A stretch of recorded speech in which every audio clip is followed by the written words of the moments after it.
All right, shalom, shalom, peace and blessings. Now let's get straight to it. Now, I'm about to say something I thought I would never say. I agree with Creflo Dollar. Creflo Dollar, well, not really, but as we all know, Creflo Dollar is a mega pastor that's accumulated, obviously, a lot of wealth, um, through the church system where he asks his congregants, which he has many, for tithes and offering for his ministry, so-called ministry. He's what you would call a prosperity preacher, or he preaches the prosperity gospel, where essentially, if you go to their church, you think you're gonna make money, and the Most High is gonna bless you just because you go to church, and that's what you believe a blessing is only in a form of monetary gain. Anyway, it looks like he's recanting on tithing. So what he said here is still not the full truth, but it looks like, for whatever reason, he's trying to, again, recant his statement. So, let's take a look here and see what he's saying.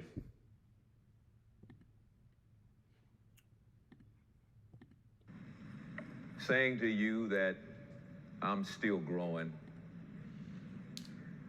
and that the teachings that I've shared in times past on the subject of tithing were not correct.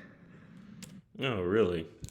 So, after all these years, because he's been a pastor for a long time, he's saying that his teachings were not correct. Let's see what he got to say. And today I stand in humility to correct some things that I've taught for years and believed for years, but could never understand it clearly. Yeah, you couldn't understand it clearly because tithing, what the church teaches tithing is essentially given 10% of every paycheck you receive to give to the church, and that's not instructed in the Bible anywhere. Um, and it's directly contrary to what they teach in most churches, because they say that the law is done away with, yet they teach you to pay 10% of all your money when they say the law is done away with. That was in the law, especially the quote unquote Old Testament law. But we're going to get some scriptures to kind of clear this up. But we just want to hear what he says here. He said he didn't understand clearly, and yeah, brother, I agree. You didn't. You still don't. Let's keep going. Because I had not yet been confronted with the gospel of grace. The gospel of grace, it has nothing to do with, tithing. Now, this is a small excerpt. He actually had a full lesson on what he believed tithing is, and I tried to listen to some of it just because I knew I was going to make this video. Um, Normally, when I cover something, I like to have the complete understanding so I can give the best review possible. But it was hard to make it through what he was saying because he was talking in circles. But anyway, we'll talk about that too. Um, so essentially, he's coming at an angle of tithing was Old Testament, and grace is New Testament, and now it's all about just giving what you can. It's no. Okay, tithing was only for one tribe of the children of Israel. We're going to see that in the Bible. All right, would you read about in Malachi chapter 3, I believe verse 8, where it says, will a man rob God? That wasn't talking about just anyone that has two legs and decides, or wherever, how many legs you got. Whoever goes into a church and receives money, they should pay tithes. Okay? Let's keep going. Which has made the difference. I won't apologize because if it wasn't for me going down that route, You still want to apologize. You should. This is the same man that had, he's requested that his congregants sow tithes to him or offerings, whatever he labeled it as, so he could buy a jet. And look, if you run any type of establishment where you're, preaching the word, it's not a sin or off per se if you have some type of offering system where, you pay money by offering basis only. We see that Paul did that. However, asking for a jet, that's a completely different thing. Like, come on, man. You've been doing this all these years now. You talking about, you were wrong and so let's see what he got to say though. I would have never ended up where I am right now. Oh yeah, and then he won't apologize, but it's because he wouldn't end up where he is right now. It took this long, brother. The Bible been the same. The precepts been right here, man. You just not figuring it out? Let's go. But I will say that I have no shame at all. No shame. Yeah, Lee, I see. Let's go. At saying to you, throw away every book, every tape, and every video I ever did on the subject of tithing. I would. I don't have any of your material, brother. I would throw away if I did, but I don't. But anyway, let's go. Unless it lines up with this. I've done some corrective teaching in the last 10 years, but not to the degree of what we're getting ready to do now. So why is this important? Because religion is sustained by two factors: fear and guilt. Well, see, this is the part where I agree with him. Religion is sustained by those two factors, fear and guilt. But the thing is, that's funny that he's admitting that when you're still in a religion, so you aren't exempt from that. So you're still going to require that your congregants, give you something. We know that if you ever been to church, a lot of times the congregants that give more, either because they have more to give or they just unfortunately giving more off of what they really can't afford to give anyway, they're treated differently. They're treated better. So, and it's, I won't say that that's going to be the same thing with him because I've never been to his church or don't know too much about it. I'm just being introduced to this fella not too long ago, to be honest. But that's probably the case too. I won't say probably, that could be the case with him too. So you're in religion yourself. The Bible is not a religious book. Okay, and show me the book and verse where it tells you to subscribe to any religion. That's why there's so many, because all of them are wrong. All right, if you're wondering which religion should you choose, none of them. All right, the Bible doesn't tell you to subscribe to religion, like he says, through fear and guilt. All right, the scriptures is not about fear and guilting your way into, worshiping the Most High. You're supposed to do it with a clean spirit and clean heart, not because you feel guilty or pressured to by any outside forces like this guy. Let's keep going. And if it's one subject that the church has used for a long time, including you, to keep people in fear and guilt, it is in that subject of tithing. And it has to be corrected, and it's got to be corrected now. I may lose some friends. Preachers may not ever invite me no more. You can't fool God. You can't cheat God. He knows who you are. Well, if you do lose them, you deserve it. But anyway, so he's saying that the church, they've been pressuring people through tithes, and that's true. But again, he's part of it. So I don't understand, how you would say something like that. But let's get the word real quick. Let's go into the main scripture that, people believe is about tithes, or the modern day version of tithes. It's Malachi chapter 3 and verse 8. It says, "Will a man rob God? Yet ye have robbed me. But ye say, wherein have we robbed thee? In tithes and offering." So I remember going to a so-called church, and I say so-called because a church is not a building. Okay, it's a congregation of people. All right, but anyway, I remember going to a so-called church, and you know, the pastor there was basically saying you're sinning if you don't tithe, and you going off if you don't tithe and things of that nature, trying to use this verse without any context. And that's a dangerous thing to do. Is just to pull with a book as massive as the Bible is. I'm not sure how many words, based on the KJV translation it is, or how long it is. I would have to look at that, what people estimate, how long the Bible is, but it's a massive book.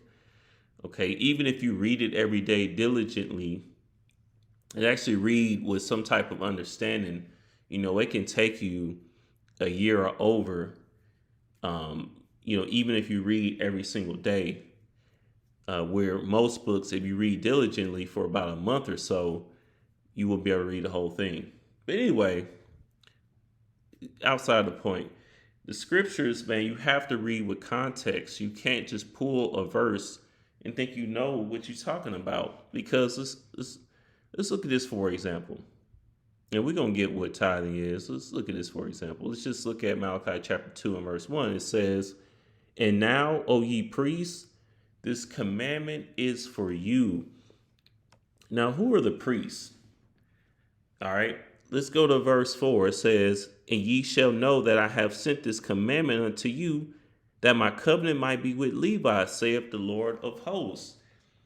So, what you read about in Malachi chapter 3 is really about the Levites, or really the children of Israel not paying tithes to Levites. Okay, let's go back. It says, let's go to verse 9 now. "Ye are cursed with a curse, for ye have robbed me, even this whole nation." Why don't they go down to verse 9? I mean, of course, you need more context than that, but at least to verse 9, it says, "Ye are cursed with a curse, for you have robbed me, even this whole nation." The nation of who? The nation of Israel. This is all tithing has ever been in reference to, is the nation of Israel. Okay?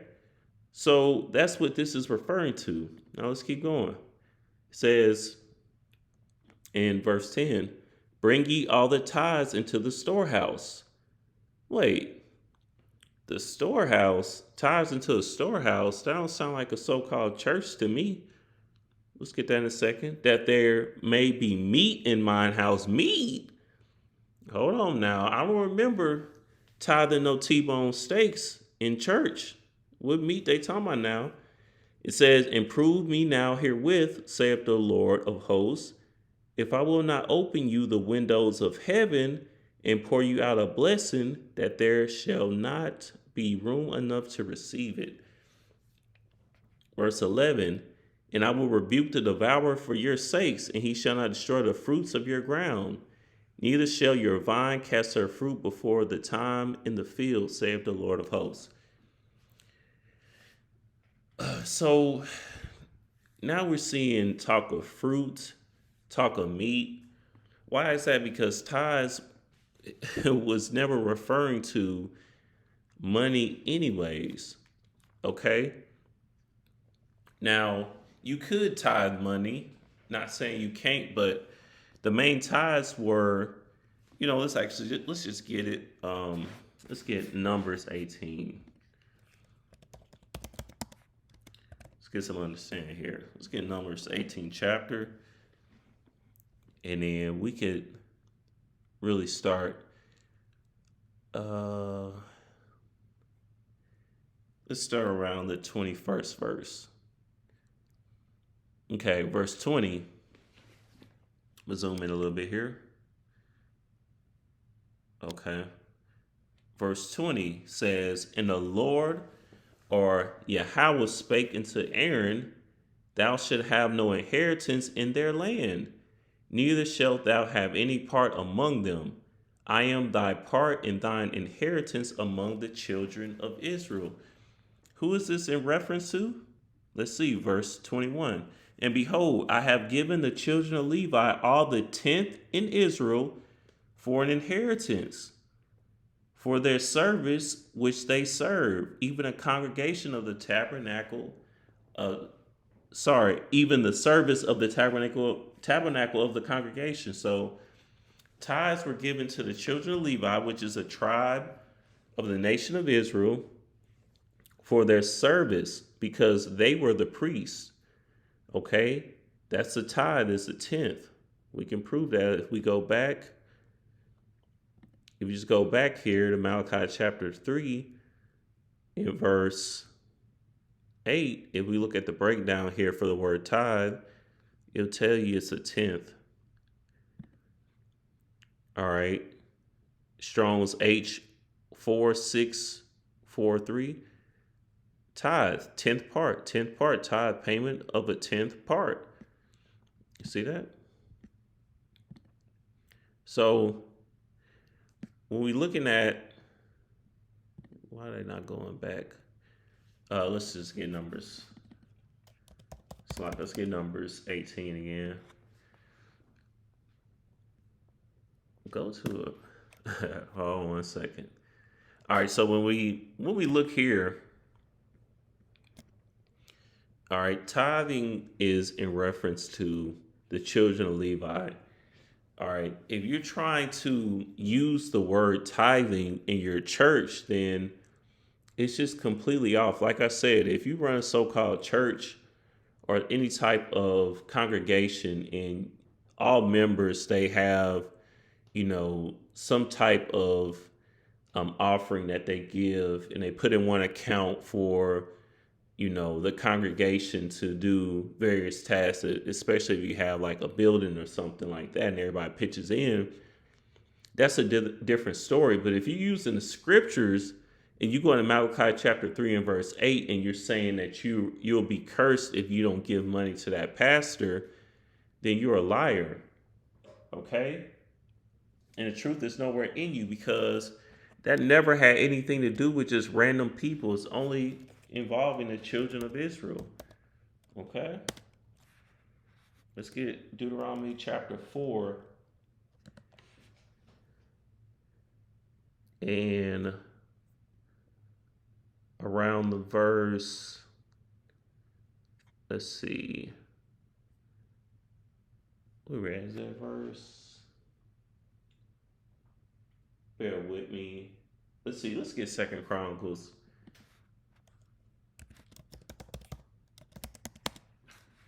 (31) as well. Okay, it says 2 Chronicles chapter 31 and verse 4. Moreover, he commanded the people that dwelt in Jerusalem, see, the Israelites, to give the portion of the priests and the Levites, that they might be encouraged in the law of the Lord. You guys claim the law is done away with, so why are you doing anything that involves the law of the Lord that you claim is done away with? Why is that? That's a question that you should be asking if you still go to a so-called church. Okay, it's a big lie. You have to understand that just because millions and maybe even billions of people practice something involving the scriptures, involving the Bible, it doesn't mean that it's true doctrine. Just because a ton of people are doing it doesn't make it right. And when I say right, that means it doesn't make it biblical. Okay, it doesn't mean it's actually in the Bible. Sometimes it's easy to think just because a ton of people are doing something that, okay, well, somebody would have figured out by now. No, it's actually not how the Bible works. How the Bible works is there's only going to be a select few people called the elect, and that'll be the children of Israel that actually understands what they're reading and actually applies what they read because they were given the Spirit to do so.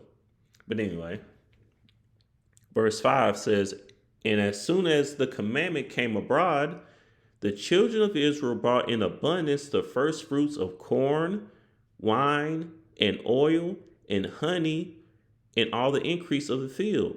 And the tithe of all things brought in they abundantly. Hmm. So we see in tithes in the form of corn, wine, oil, and honey. I don't ever remember anybody asking me for any olive oil during the tithe.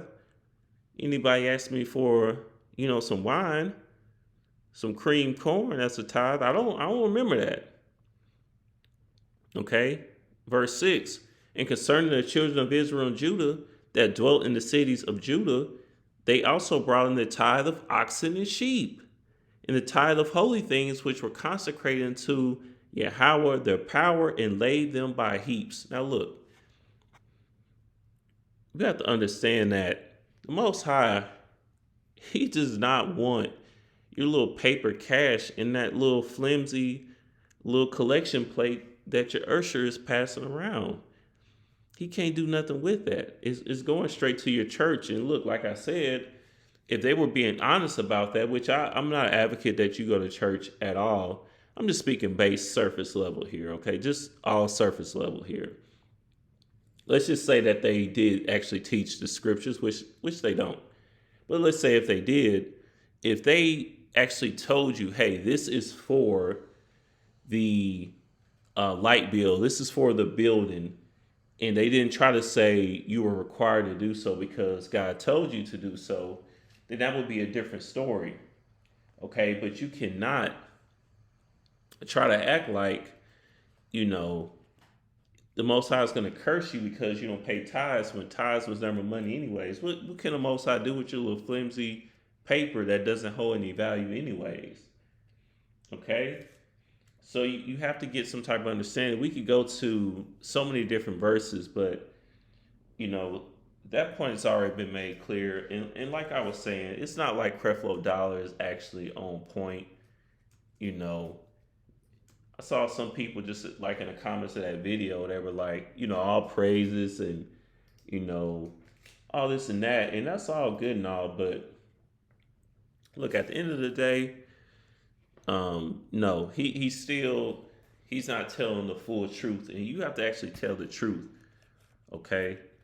And I'll just get some additional scriptures to kind of go through some of the points that I was making through this video here, through this lesson. Now, one thing I want you guys to understand, let's look at Matthew chapter 7 and verse 13. It says, enter ye in at the straight gate, for wide is the gate and broad is the way that leadeth to destruction. So broad is the way that leadeth into destruction, meaning if everybody is going down one path, that's surely the path of destruction. You have to understand, if you want to be set apart, you have to do things that other people are not willing to do. You can't be average. The average person goes to church and pays 10% of their money. A lot of people even paying gross 10%. So say if your check is $2,000 or something, but you really got paid $2,500 before taxes, they taking the 10% off of that $2,500, man. You know, so that's just another tax. You already getting killed by Uncle Sam, whatever percentage, 25, 35%, and then you get hit again with another 10%. Like, come on, man. That's just rape, man. But anyway, and many there be which go in their it. And many, like I said, if billions of people follow, Christian doctrine, that doesn't mean that it's correct. That's actually indication that it's absolutely wrong. Verse 14, because straight is the gate and narrow is the way which lead into life, and few there be that find it. If your religion has a billion people into like Christianity and Islam and Judaism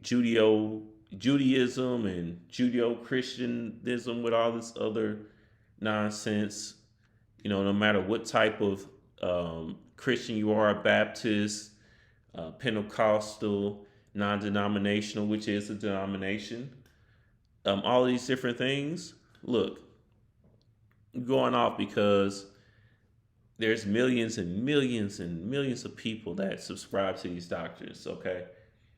That lets you know right here that Yahweh Shai Christ, you know, he would be a liar if you subscribing to that was the right thing to do. And we know he's not. You're the one that's a liar, not him. He can't lie. He's the truth. Okay? So, I mean, we could keep going, man. Let's stay on that for a second. Let's see, Psalm chapter 49, I believe, that talks about. Let's see. Psalm chapter 49, verse 2, it says, both low and high, rich and poor together. My mouth shall speak of wisdom, and the meditation of my heart shall be of understanding. Okay, let's skip down to verse 6. It says, they that trust in their wealth and boast themselves in the multitude of their riches, none of them can by any means redeem his brother, nor give to the Most High a ransom for him. For redemption of his soul is precious, and it ceaseth forever, that he should still live forever and not see corruption. Okay, so that man Creflo obviously trusts in his wealth. Okay, I'm not trying to badmouth him or things of that nature, but if you ask your congregants for a whole private jet, let's see, Creflo Dollar asks for private jet. Mr. Creflo Dollar asked for $60 million in donations for a new jet. Creflo Dollar is hoping a few folks will see fit to bless him. Not a few folks. 200,000 committed, so $300 or more to help achieve our goal to purchase a G650 airplane. Wow. So, do you really think this is of the Lord? You understand? And 6-minute video, 60 million. That's a little for 650 airplane. Slocking. That's a little suspect in itself. But I'll leave that angle alone. But anyway, this stuff is crazy, man. That people really actually fall for this is actually, unfortunate. It's sad. But it's all part of scripture. It's all part of the deception, the mystery of iniquity. All right. Like 2 Thessalonians chapter 2. Everybody but the elect will be blinded. And this cat right here, he trusts in his riches. All right. And these people are not going to make it. Just like it tells you in this chapter. All right. So let's get a little bit more. Let's talk about. We can keep going any direct. Oh yeah, let me get that real quick. The rest will be blinded. Let's get Romans chapter 11, verse 7. It says, "What then? Israel have not obtained that which he seeketh for, but the election have obtained it, and the rest were blinded." Okay, the election is the elect of the Most High, and the elect is not going to be the vast majority of people, because we just saw what Christ told us in Matthew chapter 7 that the broad way was the path to destruction and the right to life was narrow. Okay? Meaning not too many people can fit in it. If you have a narrow path, not too many people can fit. Just like on movies where you have like that bridge that's always about to break down right before they cross it, normally snaps and the person have to climb up once it hit on the cliff. All right, it's that path is always narrow. One person can go at a time in a single file line, not just billions of people, So another thing, let's get this. Job chapter 32 and verse 9 says, "Great men are not always wise, neither do the aged understand judgment." Great men are not always wise. You see this man, has his jet and, all these hundreds of thousands, if not millions of congregants and things of that nature, doesn't mean that he's wise. Doesn't mean that he has the words of the Most High. You understand? It doesn't mean that at all. A priest, he really supposed to be telling you, um,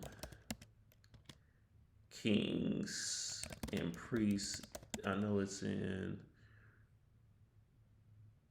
We can roll with this, but I know. Let's see, it's in Second Peter. But let's get this real quick. It says, Revelation chapter 1 and verse 6 says, and hath made us kings and priests unto the Most High, his Father. To him be glory and dominion forever and ever. Amen. So your so-called pastor is supposed to be telling you how to be a priest and a king forever. All right. How you supposed to obtain the kingdom and get dominion. All right. If they're not preaching that, they're not preaching rulership. They're not really preaching the gospel, because as you see here, this is the gospel. It's rulership. It's dominion. That's what Christ talked about. Okay. They don't tell you that, but that's what Christ was about. And let's get, sometimes the precepts skip your mind. It's in 1 Peter chapter 2. That's right. 1 Peter chapter 2 and in verse 9 says, but ye are a chosen generation, a royal priesthood, and holy nation, not nations. Even though sometimes you see nations in reference to the children of Israel, but as you see, it says a holy nation, a peculiar people. You can't be peculiar if you going around the church giving all your money up, man, because not only do you give that 10% up, they be asking for all these other donations, man. You understand? Actually, that's the peculiar part. You're not peculiar. You're not a peculiar people. You're just doing peculiar things. All right. It's only referring to the children of Israel. Anyways, that you should show forth the praise of him who have called you out of the darkness into royal light. Okay, so I'm not still not what I was looking for.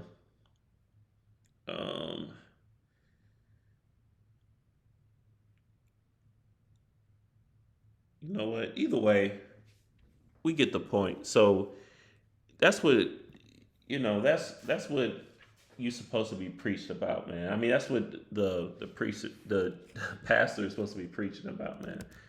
Let's get this real quick.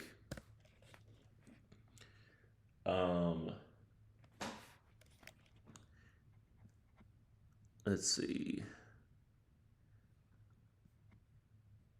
Joel chapter 1. Is it chapter 1? Slog, bear with me for a second. Or is it Joel chapter 2? Yeah, Joel chapter 2 and verse 17 says, let the priests, the ministers of Yahweh or the Lord, weep between the porch and the altar, and let them say, what should the priests and the ministers be saying? Spare thy people, O Lord, and give not thine heritage to reproach, that the heathen should rule over them. So your pastor should be telling you about the heathen, to not let them rule over you, to give not thine heritage to reproach. Wherefore should they say among the people, where is their God? So that's what happens when, our people are not in power. They don't understand who their power is, being the Most High. The heathens start to say, where is their God? And that's when the heathens start going crazy. All right. And doing the things that they do to us today, or have been for all these years. All right. Let's see. We just kind of going in right now. Let's see.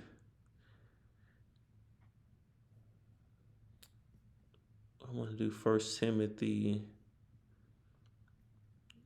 I want to do 2 Timothy. Oh, no, right. Second. Okay. 2 Timothy chapter 3 and verse 1 says, this know also that in these last days perilous times shall come. For men shall be lovers of their own selves, covetous, boasters, proud, blasphemers, disobedient to parents, unthankful, unholy, without natural affection, truce breakers, false accusers, incontinent, incontinent, fierce, despisers of those that are good, traitors, heady, high minded, lovers of pleasures more than lovers of the Most High, having a form of godliness but denying the power thereof.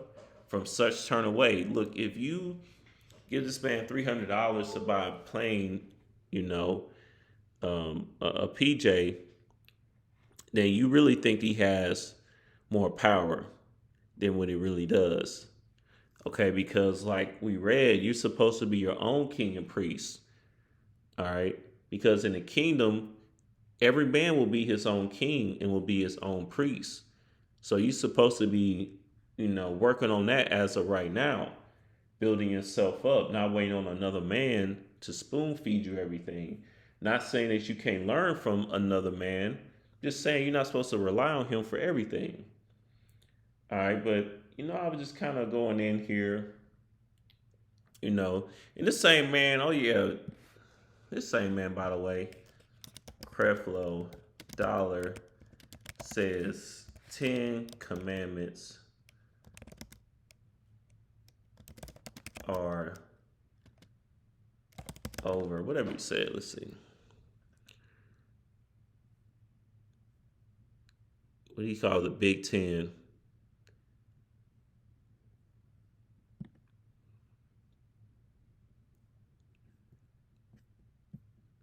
Where is that? It's a video too. Let's see, Creflo Dollar.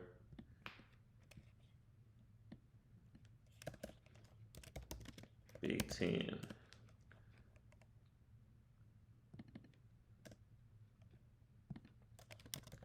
Commandments.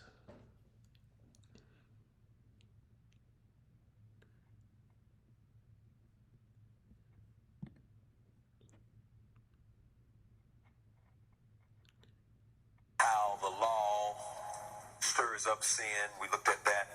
So if we Christians hope for victory over sin, we shouldn't have any relationship with the law, not even the 10 Commandments. Not even the 10 Commandments. So, commandment number 1, thou shalt have no other gods before me. Let's actually get it here. Exodus 20. Starting around verse 3, it says, thou shalt not have no other gods before me. Creflo Dollar is telling you that it's okay to be in idolatry, to have other gods over the Most High. You understand? This is why you can't trust him. You can't listen to anything that he says.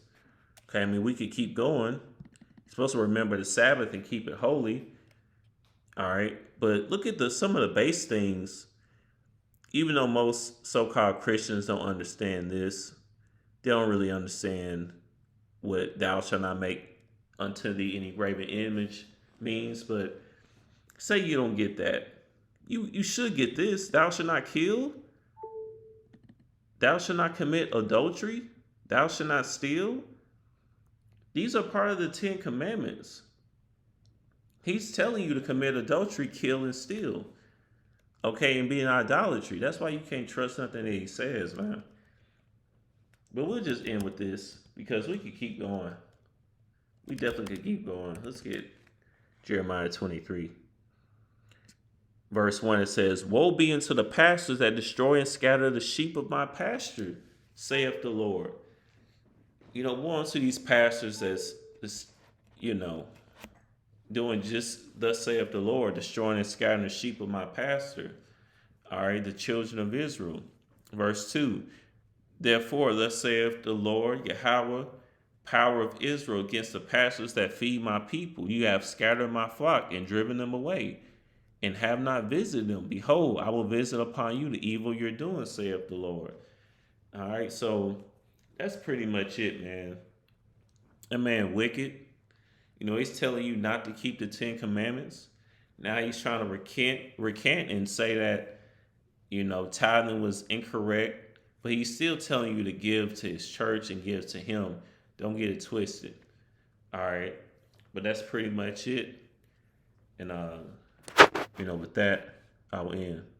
Peace and love.